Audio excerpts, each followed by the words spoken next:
श्री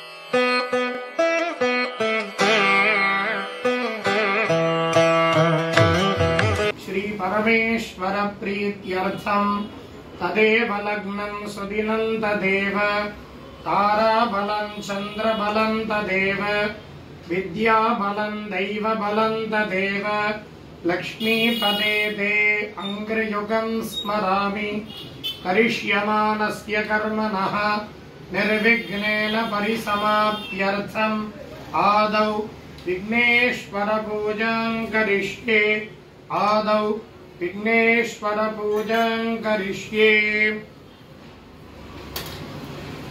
ॐ गणानां त्वा गणपतिगं हवामहे कविं कवीनामुपमश्रवस्तमं ज्येष्ठराजं ब्रह्मणां ब्रह्मणस्पत आनशृण्वन्नोतिभिः सीद सादनं भूर्भुवस्सुवरोऽस्मिन् बिम्बे विघ्नेश्वरं ध्यायामि विघ्नेश्वरमावाहयामि विघ्नेश्वरस्य जितमासनं विघ्नेश्वराय नमः। रत्नसिंहासनं समर्पयामि पादयोः पाद्यं समर्पयामि हस्तयोः अर्घ्यं समर्पयामि मुखे आचमनीयं समर्पयामि भूर्भुवस्सुवः सर्वाङ्गे शुद्धोदकस्नानं समर्पयामि स्नानानन्तरम् आचमनीयं समर्पयामि विघ्नेश्वराय नमः। वस्त्रार्थमक्षतान् समर्पयामि उपवीदार्थम् अक्षतान् समर्पयामि आभरणार्थम् अक्षतान् समर्पयामि दिव्यश्रीपरिमल गन्धान् धारयामि गन्धस्योपरि हरिद्राकुङ्कुमं समर्पयामि हरिद्राक्षतान् समर्पयामि पुष्पैः पूजयामि।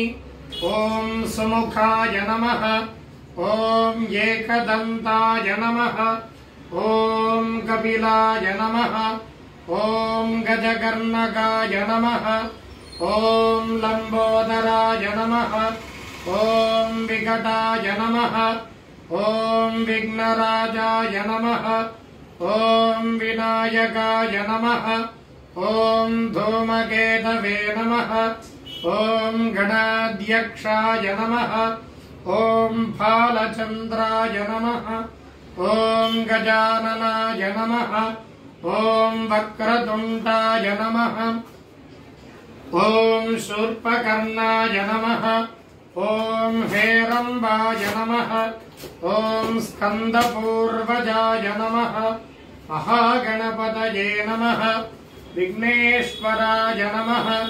नानाविधपरिमल पत्रपुष्पाणि समर्पयामि। ॐ दशाङ्गं कुङ्कुमं धूपं सुगन्धं सुमनोहरम् आग्रेयः सर्वदेवानां धूपोऽयं प्रतिगृह्यताम्। महागणपतये नमः विघ्नेश्वराय नमः।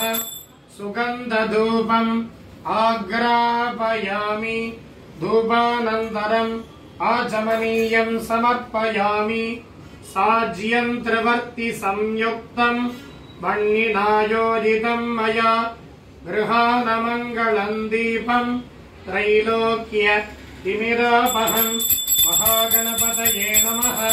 स्थापितदीपं दर्शयामि धूपदीपानन्तरम् आचमनीयं समर्पयामि भूर्भुवस्सुवः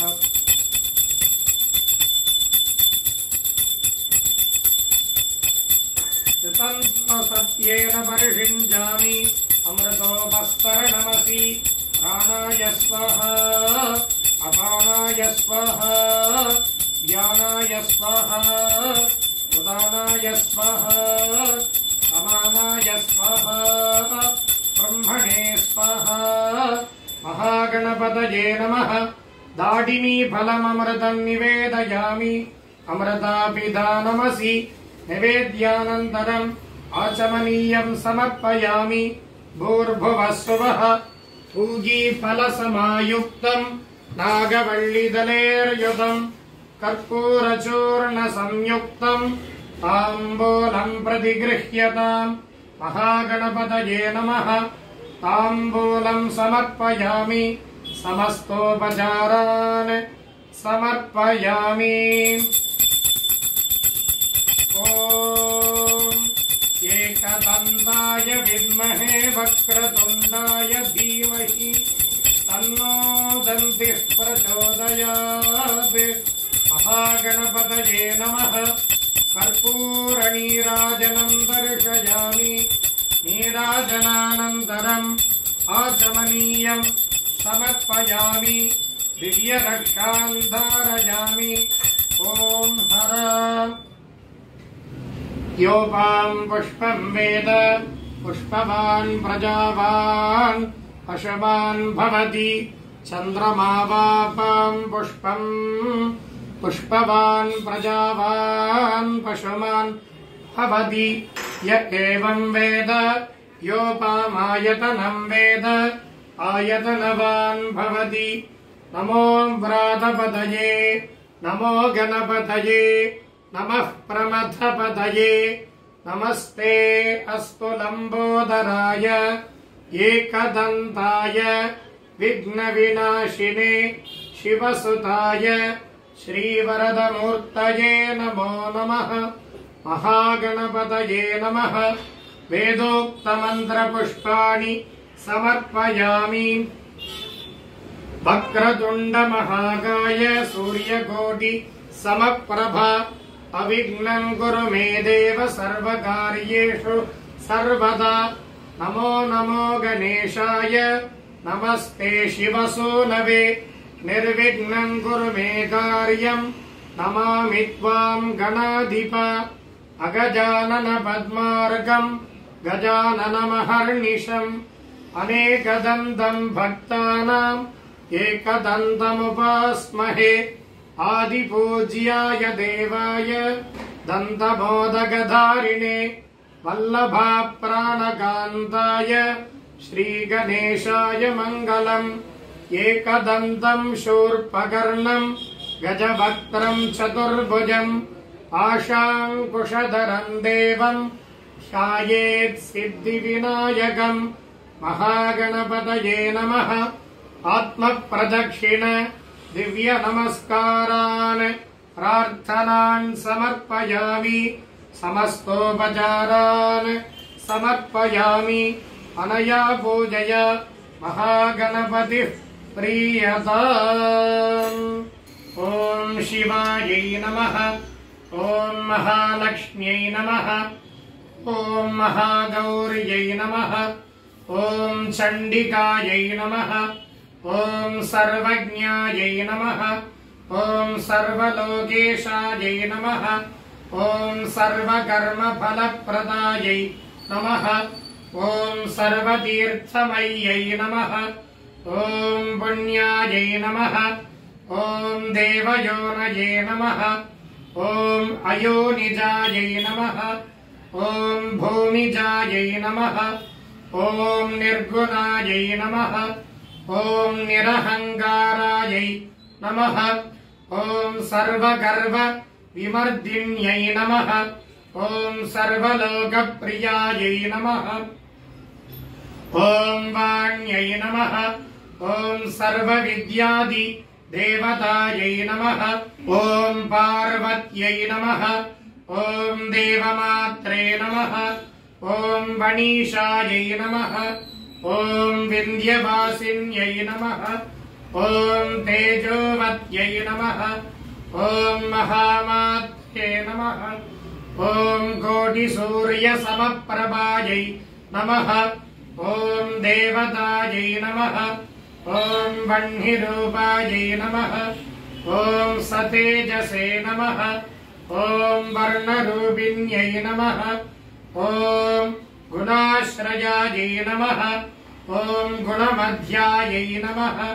ॐ गुणत्रयविराजिता गुणत्रयविवर्जित्यै नमः। ॐ कर्मज्ञानप्रदायै नमः।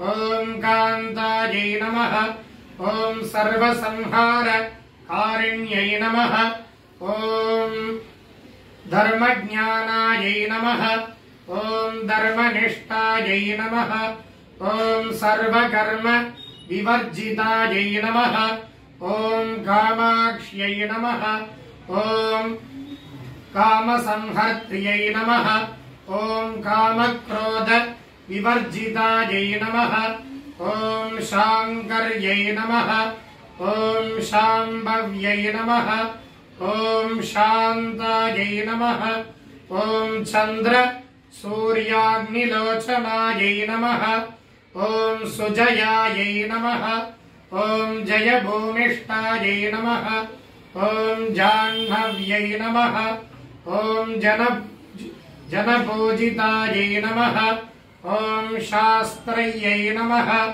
ॐ शास्त्रमय्यै नमः ॐ नित्यायै नमः ॐ शुभायै नमः ॐ चन्द्रार्तमस्तकायै नमः ॐ भारत्यै नमः ॐ भरामर्यै नमः ॐ कल्पायै नमः ॐ कराळ्यै नमः ॐ कृष्णपिङ्गलायै नमः ॐ ब्राह्म्यै नमः ॐ नारायण्यै नमः ॐ रौद्र्यै नमः ॐ चन्द्रामृत परिश्रुतायै नमः ॐ ज्येष्ठायै नमः ॐ इन्दिरायै नमः ॐ महामायायै नमः ॐ जगत्सृष्ट्यधिकारिण्यै नमः ॐ ब्रह्माण्डकोटि संस्थानायै नमः ॐ कामिन्यै नमः ॐ कमलालयायै नमः ॐ कात्यायन्यै नमः ॐ कलातीतायै नमः ॐ कालसंहार कारिण्यै नमः ॐ योगनिष्ठायै नमः ॐ योगिगम्यायै नमः ॐ योगिध्येयायै नमः ॐ तपस्विन्यै नमः ॐ ज्ञानरूपायै नमः ॐ निराकारायै नमः ॐ भक्ताभीष्टफलप्रदायै नमः ॐ भूतात्मिकायै नमः ॐ भूतमात्रे नमः ॐ भूतेश्यै नमः ॐ भूतधारिण्यै नमः ॐ स्वधायै नमः ॐ नारीमध्यगतायै नमः ॐ षटाधारादिवर्गिण्यै नमः ॐ मोहितांशु भवायै नमः ॐ शुभ्रायै नमः ॐ सूक्ष्मायै नमः ॐ मात्रायै नमः ॐ निरालसायै नमः ॐ निम्नगायै नमः ॐ नीलसङ्काशायै नमः ॐ नित्यानन्दायै नमः ॐ हरायै नमः ॐ परायै नमः ॐ सर्वज्ञानप्रदायै नमः ॐ अनन्तायै नमः ॐ सत्यायै नमः ॐ दुर्लभरूपिण्यै नमः ॐ सरस्वत्यै नमः ॐ सर्वगदायै नमः ॐ सर्वाभीष्टप्रदायिन्यै नमः श्री दुर्गा परमेश्वर्यै नमः नानाविधपरिमल पत्रपुष्पाणि समर्पयामि।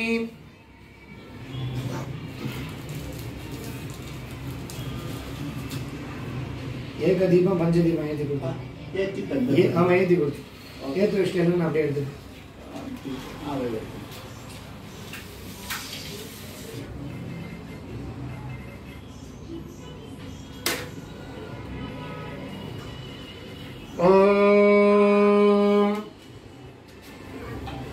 भूरसि धूर्वधूर्वन्तं धूर्वदै योऽस्मान् धूर्वदि तन्धूर्वयं वयं धूर्वामः। श्री दुर्गा परमेश्वर्यै नमः।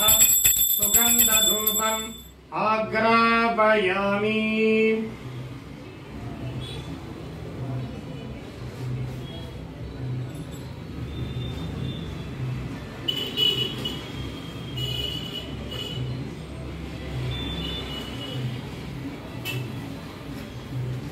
सुगन्धधूपमाग्रापयामि।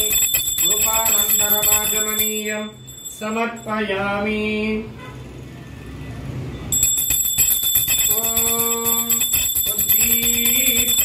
जातवेदो बन्धन्निर्वृतिं मम अशोकश्च मह्यमावह जीवनं च दिशो दिश मानोहिकं सीज्जातवेदो कामश्वं पुरुषं जगत् अभिभ्रदग्नतागहि श्रिया मा परिपादय। दुर्गा परमेश्वरी अम्बिकायै नमः। आज्य दीपं दर्शयामि।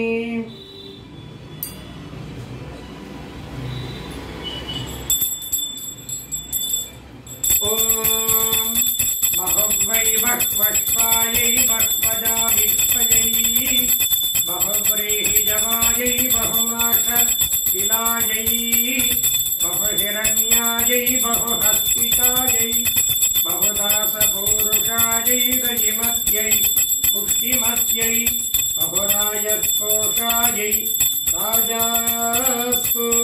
दुर्गा परमेश्वरी अम्बिकायै नमः। पंचमुख आज्य दीपं दर्शयामि। धूपदीपानन्तरम् आचमनीयं समर्पयामि।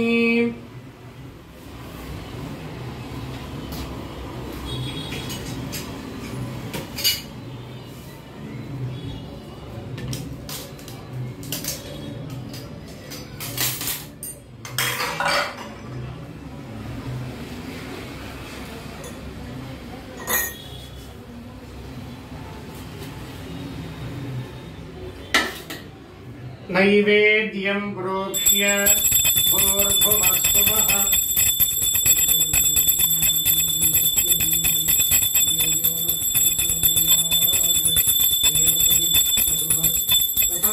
सत्येन परिषिञ्चामि अमृतमस्तु अमृतोपस्तरणमसि। प्राणाय स्वाहा अपानाय स्वाहा यानाय स्वाहा उदानाय स्वाहा समानाय स्वाहा ब्रह्मणे स्वाहा। दुर्गा परमेश्वर्यै नमः। ताम्बूलं कदलीफले नारिकेलकण्ठद्वयं काश्मीरफलम् इन्द्रियान्नम् उदान्नं शर्करान्नमेतत्सर्वममृतम् महानैवेद्यं निवेदयामि। अमृताभिधानमसि निवेद्यानन्तरम् आचमनीयं समर्पयामि।